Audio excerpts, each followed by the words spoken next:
있는 사도 바울을 생각할 때 도대체 이 사람을 어떻게 무엇이 이렇게 만들었을까라는 생각을 해봅니다.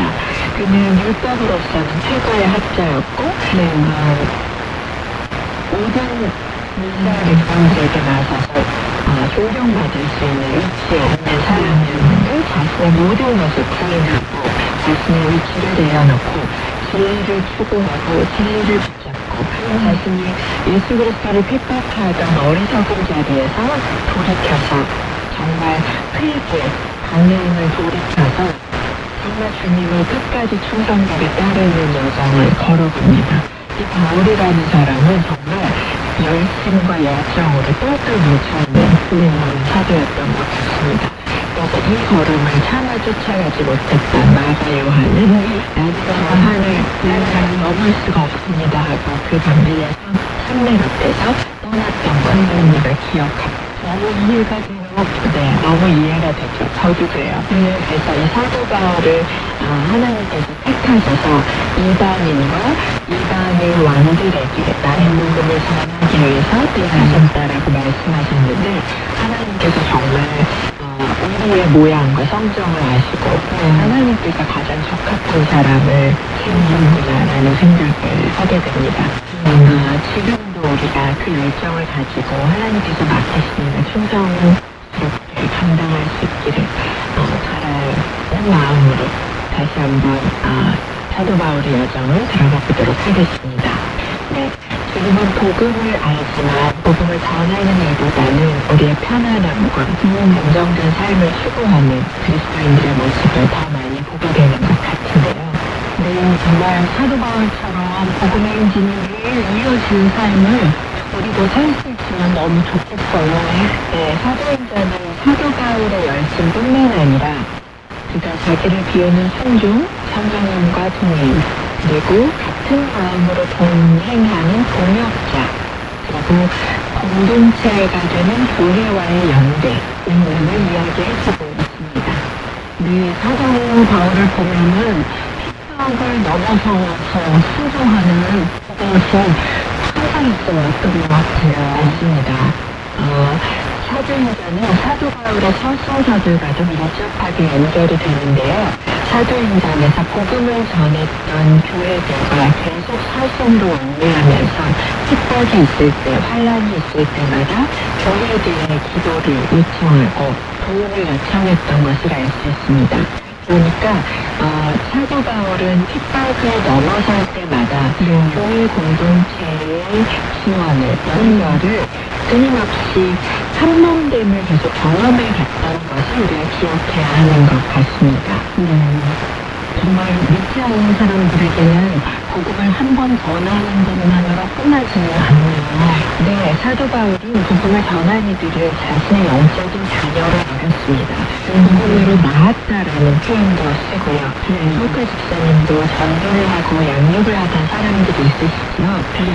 사도 바울도 복음으로 낳고 그렇게 키우는 관계가 이어져 갔습니다. 도움을 주기도 하고 받기도 하면서 초대교회의 사정을 누구보다 잘 이해하고 있었습니다. 그래서 또는 교회들이 어려움을 겪을 때는 서신을 보내서 다시 바울이 전했던 복음으로 돌아오라고 꾸짖기도 하고 격려하기도 했죠. 그런데 그런 사도 바울이 전한 복음에서 비껴나간 사람들도 있었을까요? 네, 바울의 서신서들을 보면 모두 바울이 전한 복음이나 말씀과 다른 길로 가는 이들을 돌이키게 하는 권면으로 쓰여진 편지들입니다. 바울을 끝까지 대적하고 벗어난 사람들도 많이 있었습니다. 로마에 있을 때는 편지에 아시아에 있는 모든 이들이 나를 저버렸다라고 말하기도 하죠. 바울에게 복음을 전해듣고 말씀을 배웠어도 그럴 수가 있네요. 하긴 예수님도 12명의 제자를 불렀지만 다 배신하고 떠나는 경험을 하셨잖아요. 네. 사람의 약함과 악함을 인정하고 긍휼히 여기시는 하나님의 은혜로 매달리고 구하는 것이 필요한 것 같습니다. 그래서 시편에서 가장 중요한 기도 중에 하나인 시편 51편은 이렇게 말합니다. 하나님이 기뻐하시는 제사는 상하고 통회한 심령이라. 기도의 핵심은 이 상한 마음, 가난한 심령이죠. 기도는 어떻게 하는 것이 중요한 것이 아니라 우리가 어느 마음의 자리에서 어디에서 하는가가 중요합니다. 기도의 자리는 반드시 가난한 마음의 자리이어야 합니다. 교만하고 당당하게 또는 조건부로 협장하는 것은 기도가 아닙니다. 기도는 자기를 온전히 비워 가장 낮은 자리에서 처음부터 끝까지 긍휼을 여기시는 하나님의 마음 앞에 서는 것입니다.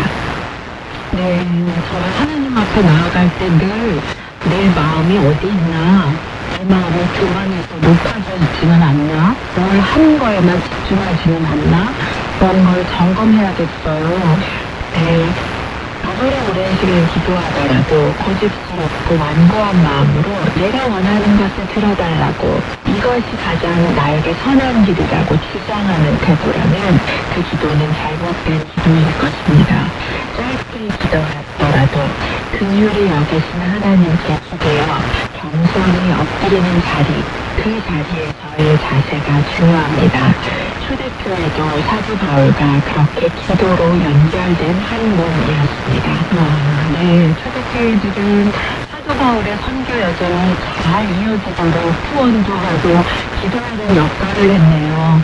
그렇게 기도와 섬김으로 서로 연결되었다는 거죠. 네, 그렇습니다. 샘과 우물은 보이지 않지만 땅 밑에서 연결되는데요. 지하에 샘이 솟아오를 때 우물을 파면 그 샘이 우물을 통해서 솟아나지요. 마치 교회는 땅 밑의 샘처럼 계속해서 기도로 흘러가고 사도 바울은 보냄을 받아 우물에서 물을 계속 나눠주는 역할을 하는 것입니다. 사도 바울이 에베소에서는 특히 2년이나 머물면서 말씀을 가르치고 양육하는데요. 에베소에 큰 문이 열렸다, 부흥이 있다라고 전하고 있습니다. 사도행전 19장 4절에서 12절 말씀을 주옥수 집사님께서 읽어주시겠습니다. 바울이 이르되 요한이 세계에 세례를 베풀며 백성에게 말하되 내 뒤에 오시는 이를 믿으라 하였으니 이는 곧 예수라 하거늘 그들이 듣고 주 예수의 이름으로 세례를 받으니 바울이 그들에게 안수하며 성령이 그들에게 임하심으로 방언도 하고 예언도 하니 모두 12사람쯤 되니라. 바울이 회당에 들어가 4달 동안 담대히 하나님 나라에 관하여 강론하며 권면하되 어떤 사람들은 마음이 굳어 순종하지 않고 우리 앞에서 이 도를 비방하거늘 바울이 그들을 떠나 제자들을 따로 세우고 브란너 사원에서 날마다 강론하니라. 주일 동안 이같이 하니 아시아에 사는 자는 유대인이나 헬라인이나 다 주의 말씀을 듣더라. 하나님이 바울의 손으로 놀라운 능력을 행하게 하시니 심지어 사람들이 바울의 몸에서 손수건이나 앞치마를 가져다가 병든 사람에게 얹으면 그 병이 떠나고 걷기도 나가더라. 네, 놀라운 부흥이 일어났습니다. 에베소 지역 주변으로 교회들이 세워지고 있습니다.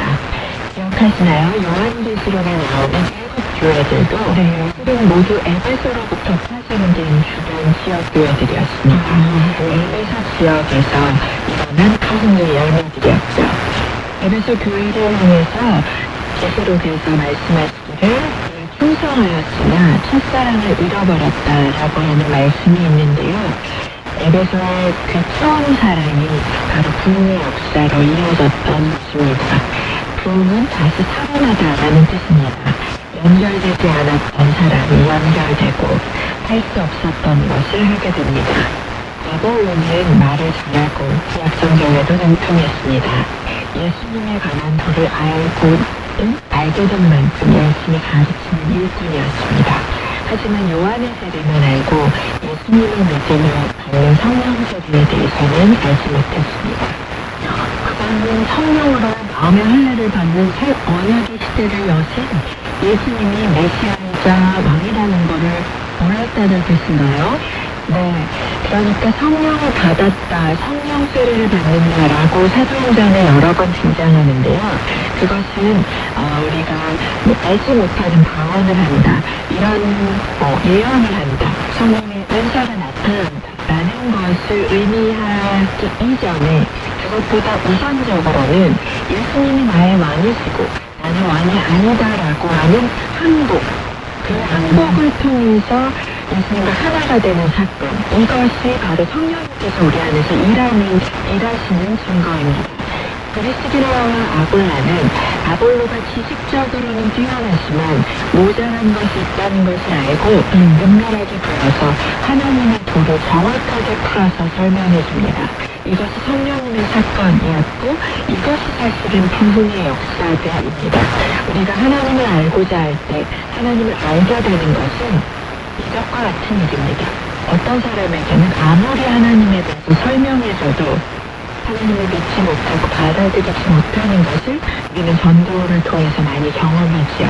그런데 브리스길라와 아굴라가 복음을 전했을 때 하나님이 누구신지 알아주었을 때 아굴라는 겸손하게 성령님을 받아들이고 경험하고 그분이 우리의 왕이신 것을 인정합니다. 에베소에서 이미 영향력 있는 교사였지만 그의 권위를 존중하면서도 그가 부족한 것, 그의 연약한 부분을 알려주었을 때 그는 겸손하게 인정하고 깨닫게 됩니다. 정말 아볼로는 이미 높은 직장과 열심을 겸비한 선생님이었고 성경에 물통한 학자였잖아요. 그런데도 겸손하게 마음을 열고 갓 에베소에 온 낯선 부부가 나갈 때 그들을 통해서 복음을 배우네요. 네, 참 겸손하죠. 네, 우리는 이렇게 겸손한 자세로 어쩌면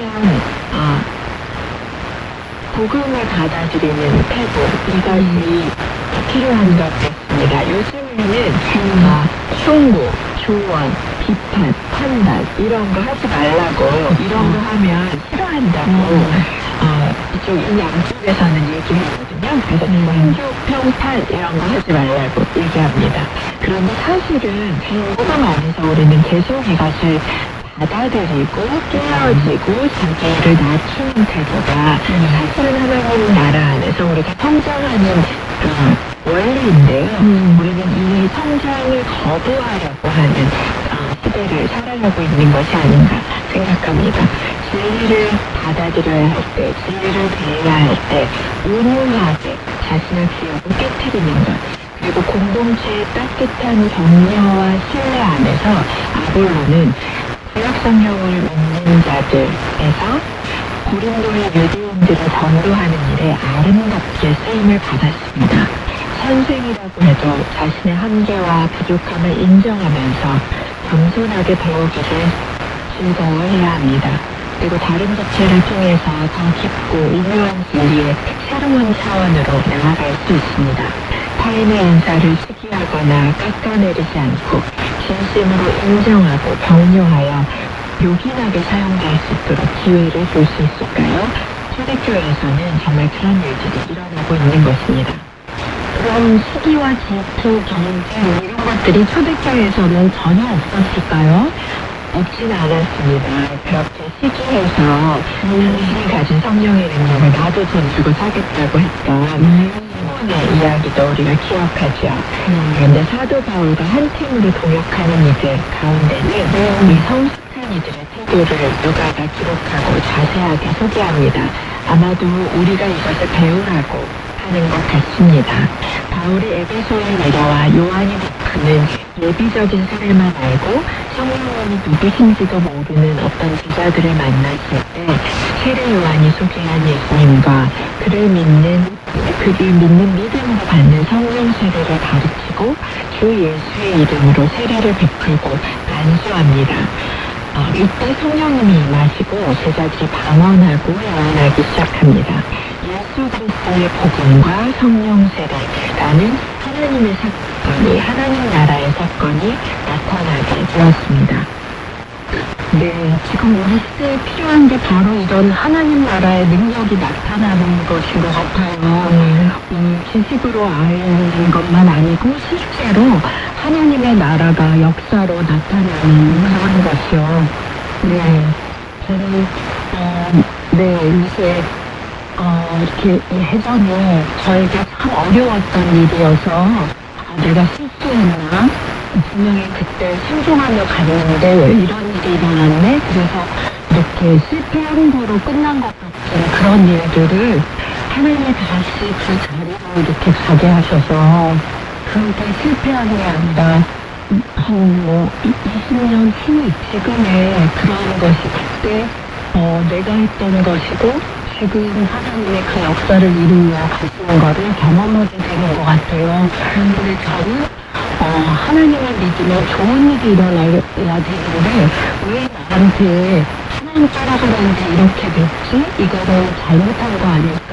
이런 생각을 많이 했는데 지금 사도행전을 공부하면서 정말 바울에게는 하나님 나라의 역사가 일어나지만 그분의 인생에는 계속해서 고난이고 거기에 또 순종하고 순종할 때 또 다른 이들에게 놀라운 이 전도의 역사가 일어나고 이런 걸 보면서 저의 삶도 돌아보면 하나님이 동일하게 역사하셨는데 제가 너무 편하게 믿는 것만이 덕이다라고 생각했던 저의 그것을 다시 보게 하시는 시간인 것 같아요. 네.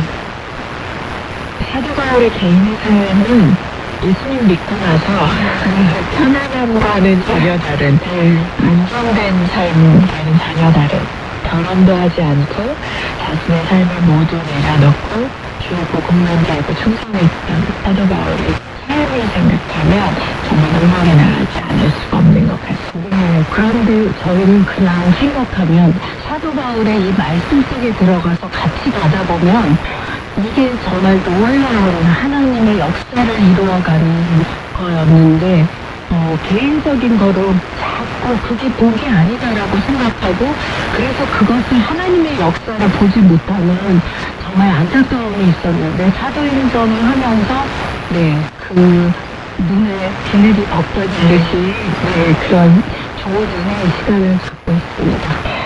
네.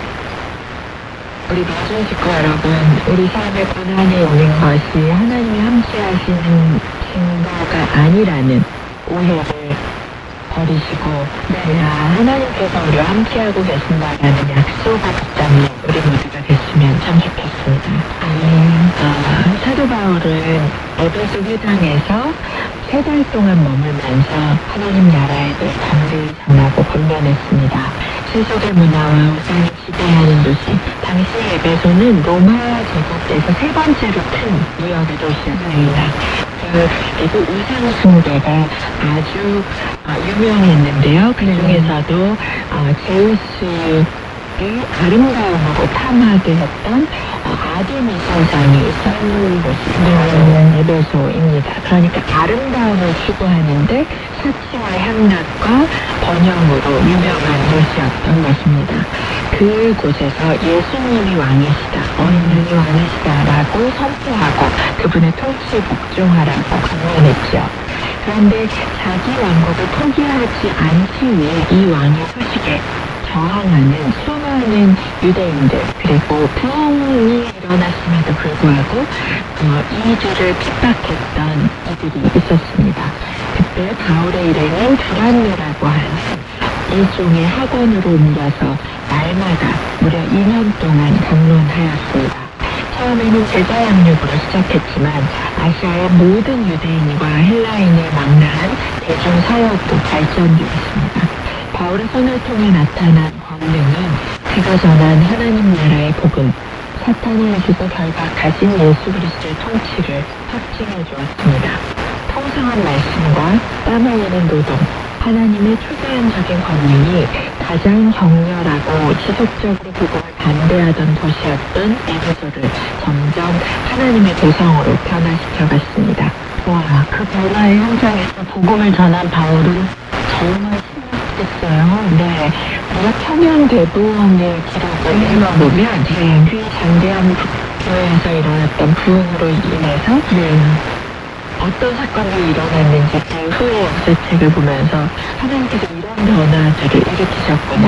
100만인 구령운동 그리고 국가의 빚을 청산하기 위한 운동 그리고 후의 3.1운동 독립운동까지 그 부흥의 역사가 이어져 갔던 겁니다. 그리고 곳곳에 방방곡곡에 정말 성경을 배달하던 우리 어머니들의 이야기들, 이런 것들을 읽으면 정말 이 사도행전의 역사랑 정말 비슷하구나라는 생각을 하지 않을 수가 없는데요. 하나님께서 이 에베소에서 2년 동안 사도 바울을 통해서 정말 부흥의 현장으로 복음이 전진하는 모양으로 하나님께서 영광 받으시는 그런 사건들이 계속해서 이어져 나타나고 있습니다. 마술을 하는 유대인이 바울을 모방해서 하려다가 큰 수모를 당했습니다. 예수님에 대한 믿음이 없이 예수님의 이름만 주문처럼 빙자해서 악귀에게 명령했지만 악귀가 그를 비웃고 악귀 들린 사람이 그를 상하게 하니 그는 벗은 몸으로 도망해야 했습니다. 예수님을 의지하기보다는 예수님을 사용하려고 했었던 정말 같은 것 같지만 비슷하지만 유사하기만 한 기독교인들로는 결코 사단의 견고한 힘이 무너질 수 없다는 거를 이 사건을 통해서 확실히 알려주시네요. 네, 도리어 크게 망신을 당하고 세상 앞에서 수치와 낭패를 겪습니다. 에베소에서 하나님의 말씀은 악을 이기고 하나님의 나라를 창조하고 전진하게 하는 권능의 도구였습니다. 그 권능을 보고 자복하고 회개하는 이들이 생겼고 마술을 행하던 이들이 직업까지 버리면서 하나님만이 주권자시라는 것을 인정하였습니다. 에베소에서 복음은 개인뿐만 아니라 그 도시 전체의 문화를 바꾸는 변혁을 이뤄낸 것입니다. 네, 우리가 먼저 말씀의 권위에 복종을 할 때 그 다음에 하나님의 능력이 나타나는 것이에요. 맞습니다. 시대와 세대가 변혁되고 하나님의 나라가 눈앞에 드러나는 것입니다. 당시 에베소에서 일어난 부흥은 가장 강력한 변혁의 사건이었습니다. 우상의 신전이 요한이 일어났을 때, 요한이 말할 때 무너졌다라고 하는 지진이 나서 무너졌다는 기록도 있습니다. 강력한 하나님의 역사가 나타났지만 그만큼 핍박도 컸습니다. 교회를 불태우고 지도자였던 이들이 불에 타 순교하는 일들이 에베소라고 하는 지역의 기록들에서 발견됩니다. 그러나 하나님의 나라는 핍박에도 물러나지 않고 계속해서 전진하고 있습니다. 에베소에서 성령을 통해 나타난 하나님의 역사들이 오늘 우리 시대에도 순종하는 하나님의 백성들을 통해 나타나게 해달라고 기도합시다. 우리가 우리 자신을 내려놓고 하나님의 뜻에 순종할 때 성령님께서 동일하게 역사하실 수 있을 줄 믿습니다. 주옥하 집사님께서 기도해 주시고 제가 마무리 기도하겠습니다. 하나님, 사도행전을 통해서 아버지 바울을 통하여 아버지 보게 됩니다. 먼저 바울은 하나님의 말씀에 그 권위에 순종하고 그 삶을 살았습니다.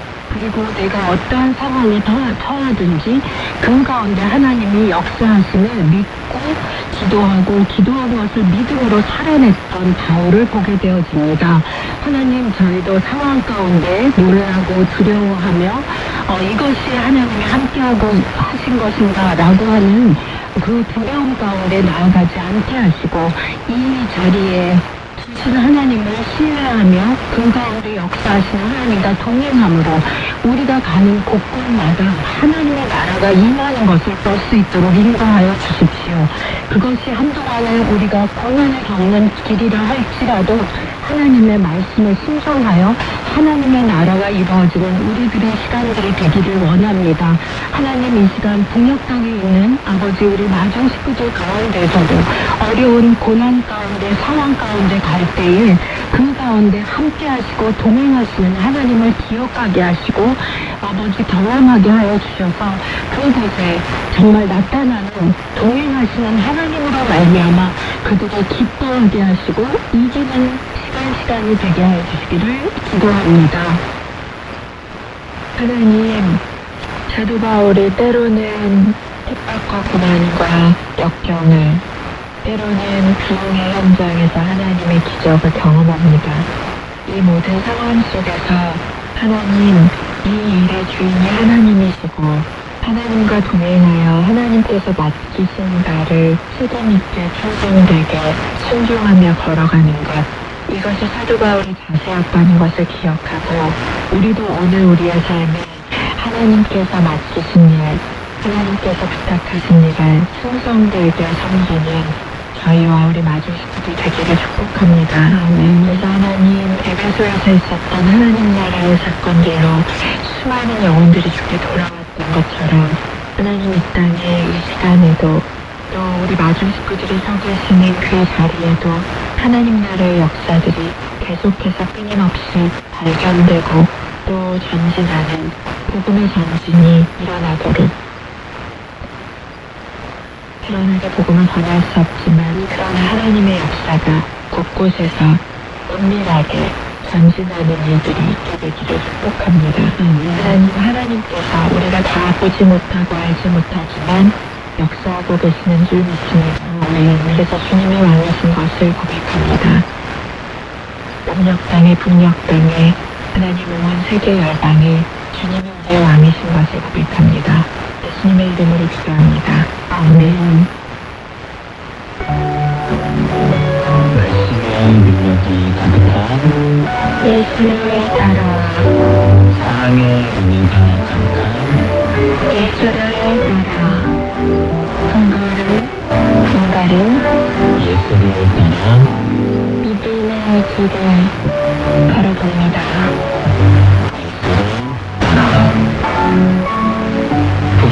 안녕하십니까. 예수를 따라 태도 목사입니다. 오늘도 하나님의 크신 사랑과 은혜 나누시면 되길 간절히 소망합니다. 자, 오늘도 함께 하신 분들 계십니다. 인사 나눌까요? 안녕하세요. 미소입니다. 안녕하세요. 나우스입니다. 네, 오늘도 함께 할 수 있어서 너무나도 반갑습니다. 저희도요, 목사님. 네, 한 주 동안 미소자매는 어떻게 지냈어요? 저 이번 주는 좀 집에서 그냥 편히 쉬면서 시간을 보냈던 것 같아요. 네, 방학이어서 학교도 끝나고, 네, 집에서 많이 쉬었어요. 좋았겠네요. 네. 수영은 어떻게 지냈어요? 네, 저는 지난주 저희 교회에서 통일의 날을 해가지고 행사를 했었어요. 네네. 행사하면서 각조선 음식도 해먹고 또 묶어서 말도 배우고 게다가 생각보다 많이 잃어버렸더라고요. 그렇군요. 그래서 네네. 저도 열심히 배워봤습니다. 이렇게 배웠어요? 네. 배움이 끝이 없죠. 그럼요. 각자 이렇게 삶을 살다가 또 하나님 말씀 나누기 위해서 함께 모이게 된 이것도 참 감사한 일인 것 같아요. 자, 오늘 또 우리 말씀을 통해 귀한 은혜를 나누는 시간 되시길 간절히 소망합니다. 오늘도 귀한 말씀 기대합니다. 네, 좋습니다. 자, 우리 저번 시간에는 세례요한에게 세례를 받으신 후 마귀의 시험을 받기 위해서 광야로 들어가셨던 예수의 모습에 대해서 살펴봤어요. 자, 이때 예수님께서 받으셨던 시험이 어떤 시험이었죠? 처음에는 돌이 떡이 되기 위해 하라는 시험이었어요. 두 번째는 천하만국을 가하면서 자기의 잘하면 이 모든 걸 예수님께 준다고 했었어요. 네, 그렇죠. 그리고 세 번째는 성전에서 뛰어내리면 천사들이 와서 받쳐줄 것이니까 뛰어내리라, 이런 시험을 했었죠. 자, 그리고 이러한 모든 시험은 구약의 사건들과 다 연결되어 있고 또 결국은 온 인류가 넘어지고 실패했던 사건이라고 이야기했었습니다. 매번 시험이 올 때마다 예수님께서 말씀으로 이기셨던 게 기억이 남아요. 말씀의 능력이 있다면 날 친히 보여주신 게 아닐까라는 생각이 들고요. 네, 아주 잘 봤어요. 예수님께서는 모든 시험을 말씀으로 다 이겨나가셨습니다. 그 이후에도 예수님께서는 계속해서 말씀을 근거로 해서 한 걸음 한 걸음 발걸음을 내딛어 가셨어요. 오늘 말씀에서는 말씀에 따라가시는 예수님의 모습이 나오는 건가요? 네, 맞아요. 이 말씀을 읽으면서 오늘 우리에게 하시고자 하는 하나님의 말씀이 무엇인지 이제 함께 알아보도록 하겠습니다. 먼저 누가복음 4장 14절 15절을 한번 읽어볼까요? 예수께서 성령의 능력으로 갈릴리에 돌아가시니 그 소문이 사방에 퍼졌고 신이 그 여러 회당에서 가르치심에 몇 사람들에게 충동을 받으시더라. 자, 우리가 방금 읽은 누가복음 4장 14절과 15절에서는 주 예수님께서 공생의 삶을 살아가실 때 하신 일들을 추억해서 이야기하고 있어요. 어떤 일들을 하실 걸 이야기하고 있는 건가요? 먼저 예수님께서 성령의 능력으로 어디로 돌아가셨다라고 하고 있죠? 갈릴리로 돌아가셨다고 하고 있어요. 네, 그렇죠. 갈릴리는 예수님의 고향인 나사렛이 있는 지역인데 예수님께서는 동생의 첫 시소점을 갈릴리로 정하셨습니다. 예수님께서 갈릴리에서 출발하신 특별한 이유가 있을까요?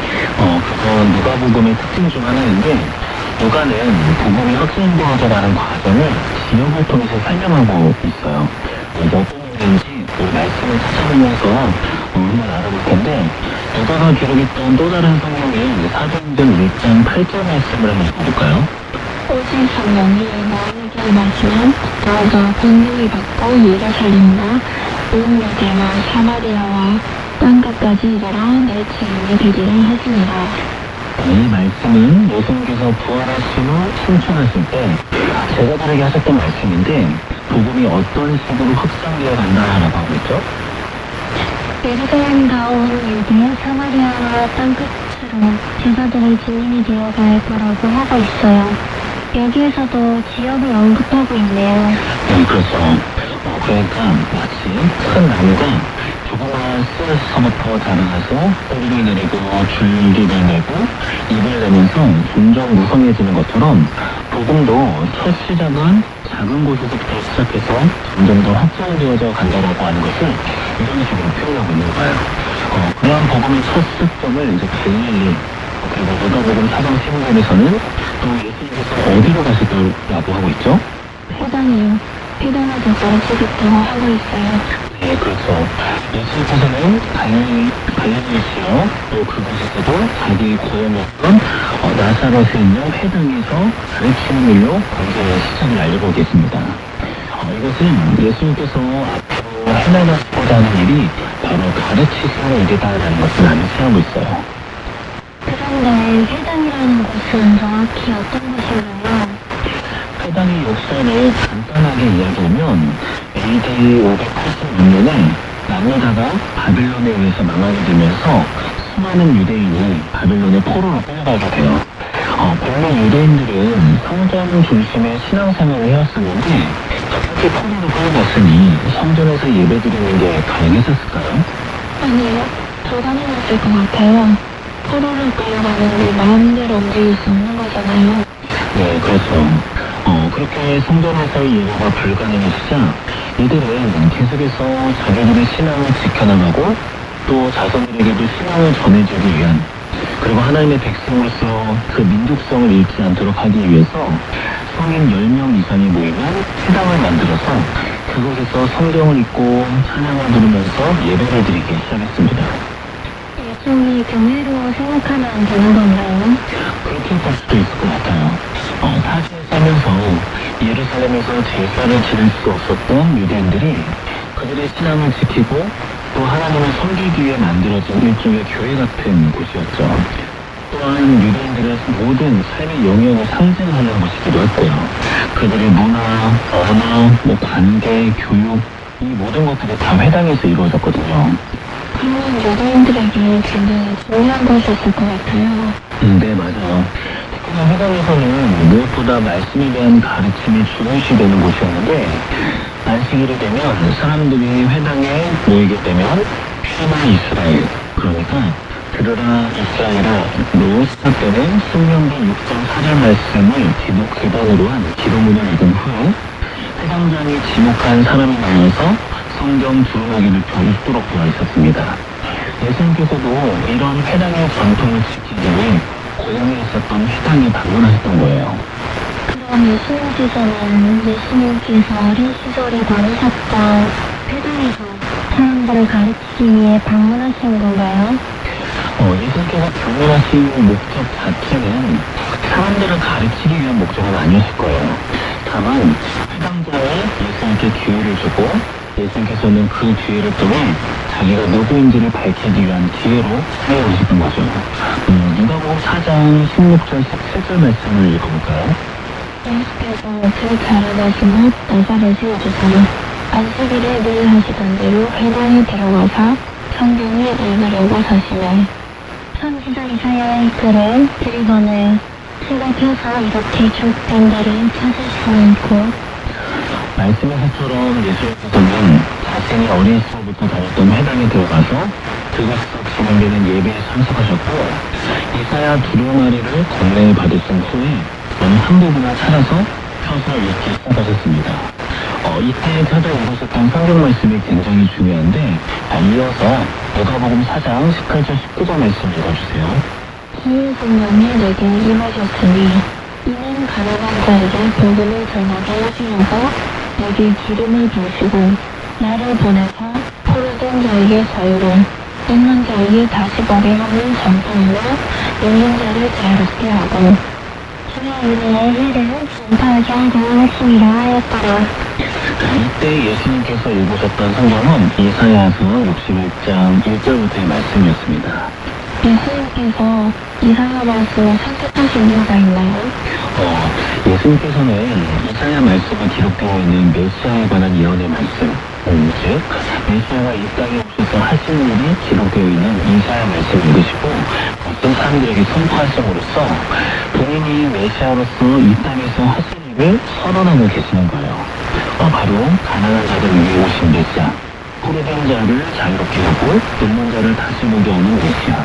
그 메시아가 예수님 본인이심을 사람들에게 알리시면서 그러면서 공생의 문을 열고 계시는 겁니다.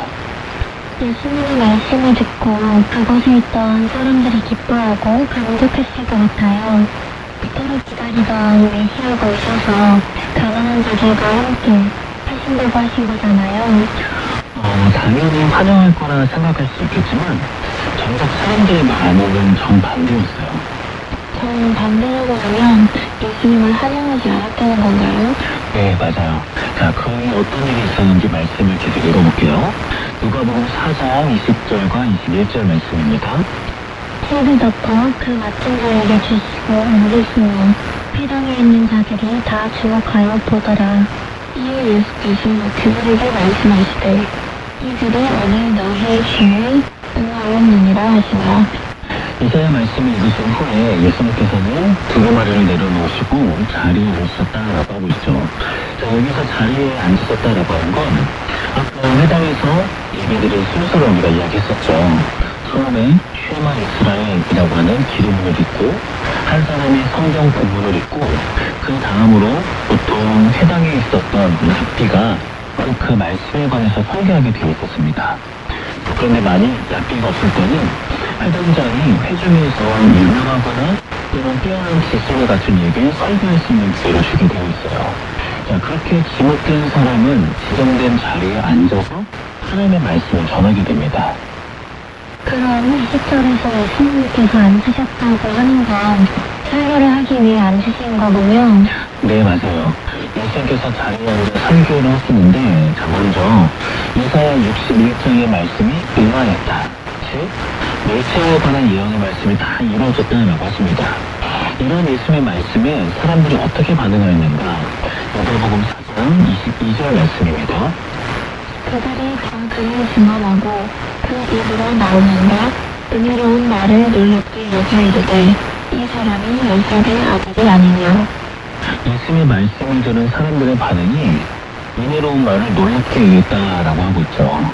여기서 놀랍게 여겼다라고 하는 것을 히브리어로 바우마조라고 하는 단어를 사용했는데 보다 정확한 뜻은 놀랍게 여기다라기보다는 이상하게 여기다 의아해했다 이런 뜻을 가지고 있어요. 자, 이 말은 결국 사람들이 예수님의 말씀을 듣고 긍정적으로 반응한 것 같나요? 부정적으로 반응한 것 같나요? 왠지 부정적으로 반응했을 것 같아요. 요셉의 아들 아니냐라고 하는 걸 봐서도 왠지 예수님을 인정하는 것 같지 않아 보이기도 하고요. 네, 제대로 봤어요. 우선 사람들은 예수님이 두루마리 성경을 읽고 말씀을 전하는 모습 자체에 처음에 크게 놀랐습니다. 말씀을 읽는 모습이 그렇게 놀랄 일인가요? 네, 그 이유는 혹시 고대 사회에서 글자를 읽을 수 있는 사람이 몇 퍼센트나 됐을 것 같나요? 글쎄요. 거대 사이니까 적었을 것 같은데요. 아마도 한 10% 정도 되지 않았을까요? 학자들에 따르면 당시에 글을 읽고 쓸 수 있는 사람은 전체 인구의 1% 미만이었을 것이다 라고 이야기해요. 그럼 2% 미만이면 글씨를 읽을 수 있는 사람이 정말 적은 거네요. 네, 그렇죠. 그래서 당시에는 글을 읽을 수 있다는 것만으로도 엄청난 고학력자에 속했고 그 자체가 능력이자 권력이 되었던 시기였어요. 자, 그런데 예수님의 아버지 요셉의 직업이 뭐였는지 혹시 아시나요? 네, 예수님께서 몫이셨으니까 요셉도 몫이지 않았을까요? 네, 맞아요. 당시에는 아버지의 직업이 곧 자식의 직업이었기 때문에 요셉 역시 몫이라는 직업을 가지고 있었습니다. 자, 그리고 여기서 몫이라고 하는 것은 교육을 받지 못한 노동자를 뜻하기도 하고요. 그럼 사람들은 예수님께서도 글씨를 모를 거라고 생각했을 것 같아요. 그런데 예수님께서 글을 읽으니 놀란 건가요? 네, 맞아요. 사람들은 예수님이 글을 읽고 또 사람들에게 하나님의 말씀을 전하시는 그런 모습을 보면서 굉장히 놀랐습니다. 더군다나 본인이 이사야의 예언을 성취한 메시아라고 이야기를 하니 사람들이 더 놀라면서 이상하게 여겼던 거예요. 자, 무엇보다 지금 예수님께서 방문하신 회당이 어떤 회당이라고 했었죠? 예수님께서 어린 시절부터 다녔던 회당이라고 하셨어요. 그러면 이곳에 있는 대부분의 사람들은 예수님의 어린 시절을 봤던 사람들이었던 거죠?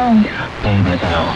그들은 예수님께서 어린 시절을 어떻게 보냈고 그 가족은 어떤 일을 했고 어떤 사연이 있는지 함께 살아왔기 때문에 아주 잘 알고 있었어요.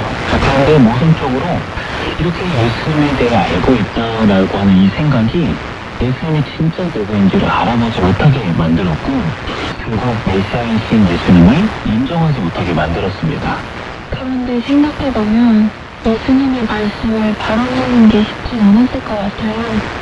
어린아이의 모습과 또 성장 과정을 다 알고 있는데 어느 날 갑자기 자기가 메시아라고 하면 믿기 힘들지 않을까요? 네, 물론 그럴 수 있죠. 하지만 그렇다고 그들이 가지고 있었던 편견이 지금까지 예수님께서 행하셨던 일들을 부정하고 또 끝끝내 예수님을 밀어낸 것에 대한 핑계는 댈 수 없을 거예요. 특히나 다음에 나오는 예수님의 말씀을 보면 사람들이 예수님을 어떻게 대했는지 알 수 있거든요. 자, 누가복음 4장 23절 말씀입니다. 예수님께서 그들에게 이르시되 너희가 반드시 의사야 너 자신을 고치라 하는 속담을 인용하여 내게 말하기를 우리가 들은 바 가버나움에서 행한 일은 네 고향 여기에서도 행하리라 하리라. 자, 예수님께서 속담을 이용해서 말씀하셨다라고 하고 있죠. 그러니까 유대인의 속담에 이런 속담이 있었다라고 하는 거예요. 의사야, 너 자신을 고치라. 자, 이게 어떤 의미일 것 같나요? 뭔가 비아냥거리는 것 같아요. 의사가 병을 고치러 왔더니 너 자신을 고치라고 하면서 의사를 무시하고 과거했다는 의미 아닌가요? 네, 맞아요. 예수님께서 이 속담을 인정하셨다라고 하는 건 자, 예수님의 고향 사람들이 예수님을 어떻게 대했다라고 하는 걸까요? 예수님을 비아냥거리고 무시했다는 의미인 것 같아요. 네, 맞아요. 그들이 이렇게 말했다고 하죠. 가버나움에서 행한 일을 네 고향 여기서도 행하라. 그러니까 지금 예수님의 고향 사람들은 예수님께서 다른 지역에서 기적을 베푸셨다라고 하는 이야기를 듣고 이곳에서도 그런 기적을 베풀기만 바라는 마음으로 모여서 예수님을 주목하고 있었습니다. 하지만 예수님께서 말씀을 읽고 또 말씀을 통해서 자기가 누구인지 무엇을 위해 왔는지 밝히기만 하시고 정작 기적을 베풀지 않으니 그러니까 어떻게 해야 하는 걸까요? 항상 예수님을 비아냥거리면서 너나 잘해라 이런 식으로 반응하고 있는 거군요. 네, 맞아요. 자, 이러한 사람들의 반응에 예수님께서는 아랑곳하지 않고 계속해서 설교를 이어가십니다. 누가복음 4장 25절에서 27절까지 말씀입니다. 내가 참으로 너희에게 이르노니 엘리야 시대에 하늘이 3년 6개월간 닫히어 온 땅에 큰 흉년이 들었을 때에 이스라엘에 많은 과부가 있었을 때 엘리야가 그중 한 사람에게도 보내심을 받지 않고 오직 시돈 땅에 있는 사렙다의 한 과부에게 뿐이었으며 또 선지자 엘리사 때에 이스라엘에 많은 마도 환자가 있었을 때 그 중에 한 사람도 깨끗함을 얻지 못하고 오직 수리와 사랑, 나만 소녀는 이름. 예수께서는 구약 시대에 있었던 두 가지 사건을 언급하시면서 말씀을 이어가셨습니다. 자, 누구와 누구에 관한 이야기를 하셨죠? 엘리야와 엘리사 시대에 있었던 일을 말씀하셨어요. 엘리야 시대에는 10년이 지났을 때 엘리야가 사렙다 가부에게 보내심을 받았고, 엘리사 시대에는 이스라엘에 많은 나병 환자가 있었지만 시리아 사람 나아만만 고침을 받았다고 하고 있어요. 네, 그렇죠. 자, 이렇게 봤을 때 혹시 두 사건에 있는 공통점을 발견할 수 있겠나요? 글쎄요, 어떤 공통점이 있나요? 자, 이스라엘에 많은 과부가 있었지만 엘리야가 보내시는 과부는 어떤 과부라고 하고 있죠? 시돈 땅에 있는 사렙다의 한 가부라고 하고 있어요. 네, 그렇죠. 그러니까 이스라엘에 많은 과부가 있었음에도 하나님께서는 엘리야를 이방인 과부에게 보내셨다라고 하고 있어요. 자, 그리고 자, 다음에 나아만은 어디 사람이라고 하고 있나요? 시리아 사람 나아만이라고 하고 있네요. 네, 그렇죠. 그렇다면 좀 공통점이 보이죠? 사렙다의 가부도 이방인이고 시리아 사람 나아만도 이방인이라는 공통점이 있네요. 네, 맞아요. 이스라엘에 수많은 과부, 그리고 수많은 나병 환자가 있었지만 그 중에 하나님의 긍휼하심을 입은 이들은 모두 이방 사람들이다라고 이렇게 이야기하고 있습니다. 이 말은 당시 회당에 모여있었던 유대인들의 자존심을 상하게 만드는 그런 말씀이었어요. 유대인들의 식성을 생각하면 정말 그랬을 것 같아요. 그들은 자기들이 이 최고라고 생각하고 자기들만 하나님께 선택받았다고 생각하고 있었으니까요. 그런데 예수님께서 이렇게 이방인 가부와 나아만 장군의 이야기를 꺼내신 이유가 있는 건가요? 처음 예수님께서 이사야 말씀을 읽으실 때 본인은 그렇게 가난한 자들, 병든 자들을 자유롭게 하기 위해서 오셨다고 하겠습니다. 하지만 이스라엘에 많은 가난한 자들, 병든 자들, 포로된 자들이 있었지만 그들은 하나님의 능력을 경험하지 못했고 오히려 이방인인 두 사람만 하나님의 능력을 경험하게 되었어요.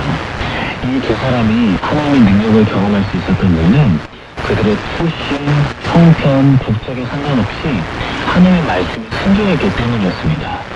이 말은 결국 지금 회당에 모여있는 이들이 예수님이 베풀어줄 기적을 기대하고 있지만 하나님의 말씀을 믿지 못하고 예수님을 그리스도로 인정하지 않는 한 이방인에게도 나타났던 하나님의 능력이 그들에게는 임하지 않을 것임을 말씀하셨던 거예요. 자, 이러한 예수의 말을 들은 사람들은 어떤 마음이 들었을까요? 예수님께서 자기들이 이방인보다 못하다고 말씀하셨다고 생각하면서 화가 났을 것 같아요. 네, 맞아요. 아니, 이들은 화내는 것을 넘어서 예수님을 죽이를 복까지 합니다. 누가복음 4장 28절 29절 말씀입니다. 세상에 있는 자들이 이것을 듣고 더 크게 화가 나서 일어나 동네갈길을 쫓아내어 그 동네가 건설된 산 남떨어지까지 끌고 와서 예수를 넘어뜨리고자 하지. 그 현장에 있었던 사람들이 다 들고 일어나서 예수님을 동네 밖으로 쫓아내면서 양떨어지로 몰고 가기 시작합니다. 그로 인해서 예수님께서는 큰 위기에 놓이게 되었어요. 자, 그런데 다음 구절을 보면은 가서 이해할 수 없는 일이 일어나요. 누가복음 4장 30절 말씀입니다. 예수께서 그들 가운데로 지나서 가시니라. 분명 지금 상황을 보면 수많은 사람이 예수님을 외웠었고 또 낭떠러지로 몰고 가고 있었기 때문에 예수님께서 꼼짝없이 죽임을 당하실 것 같았는데 그런데 갑자기 예수님이 어떻게 하셨다고 하고 있죠? 그들 가운데로 지나서 가셨다고 하고 있어요. 어떻게 된 건가요? 자, 여기에서 하나의 풍자가 나오고 있어요. 풍자가 나온다는 건 어떤 의미인가요? 풍자라고 하는 건 부정적인 상황을 직접적으로 이야기하지 않고 비꼬면서 해악을 곁들여서 이야기하는 걸 말하는데 자, 지금 유대인들이 회당에 모였던 이유는 안식일에 예배를 드리기 위해 모였다고 했었습니다. 그렇죠? 네, 목사님. 아까 누가복음 4장 16절 말씀을 보니까 안식일에 회당에 모였다고 되어 있어요. 유대인들은 안식일에 지켜야 할 여러 가지 조항들을 가지고 있었는데 예를 들면 일을 하면 안 된다라고 해서 땅을 읽는 것은 물론이고 심지어 지팡이도 짚고 다니지 못하도록 했어요. 지팡이는 지팡이를 죽으면 그로 인해서 땅에 흙이 파인다고 해서 그것도 일로 갔거든요. 지팡이로 땅이 파인다고 그걸 일이라고 하다니 너무 심한 것 같네요. 분명 처음에는 어떻게든 율법을 더욱 잘 지켜볼까라고 하는 마음에서 만들어졌던 규칙이었을 텐데 그것들이 시간이 지나면서 그 안에 들었던 정신을 잃어버리고 불행으로 남아서 안식일에 오히려 안식을 누리지 못하는 걸 만들어버렸던 거예요. 안식을 잃어버렸다는 게 뭔가 생각이 들리네요. 네, 그렇죠. 이들이 만든 안식일의 이 규례 중에는 또 걸음수를 제한하는 규례도 있었어요. 걸음수를 제한한다고 하면 6발자국 이상을 걸으면 안 된다고 하는 건가요? 네, 맞아요. 유대인들은 안식일에는 걸을 수 있는 걸음수를 2,000걸음으로 제한했습니다. 그러니까 그 이상을 걸으면 안식일을 어겼다라고 생각을 하는 거예요. 정말 생각지도 못한 규례네요. 네, 그렇죠.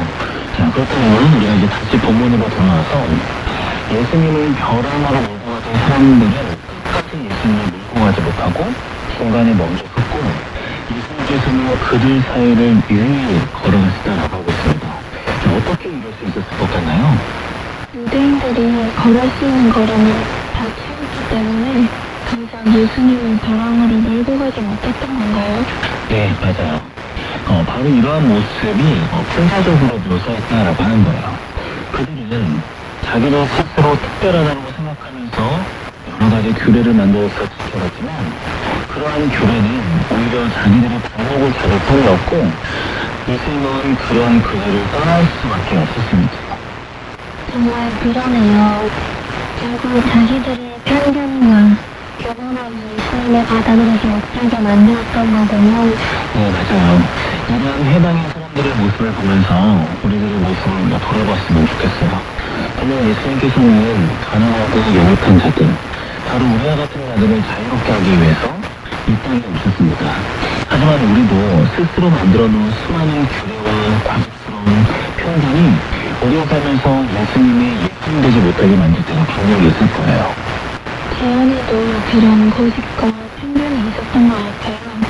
그래서 예수님의 말씀에 순종하기보다는 제 마음대로 행동할 때도 많았었고요.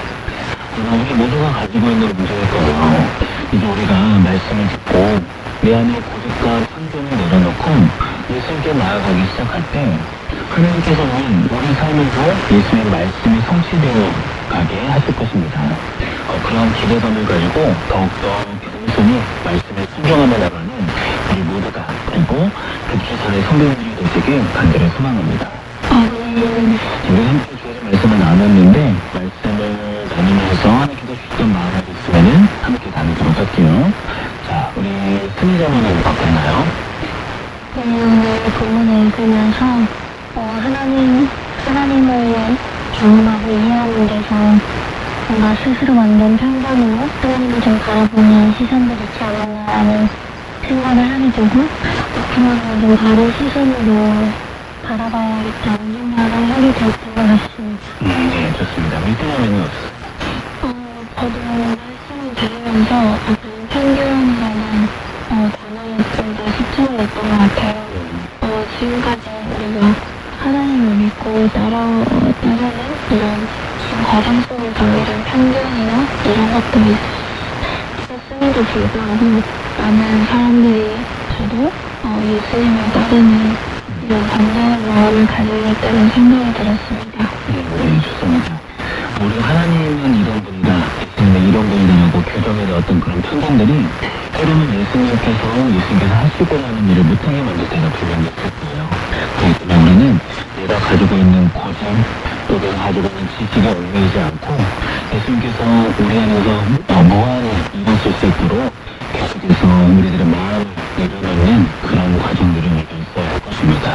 그러한 우리들의 내려놓음이 또 다른 예수님의 일을, 하나님의 일을 우리에게 보여주실 거란 믿음, 그런 생각이 들어요. 자, 사랑하는 북적인 성도 여러분들, 한 주 동안도 믿으면서 승리하시기 바랍니다. 다음 주에 뵙겠습니다. 감사합니다.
You've been listening to a broadcast transmitted in the frequency of 9900 kilohertz.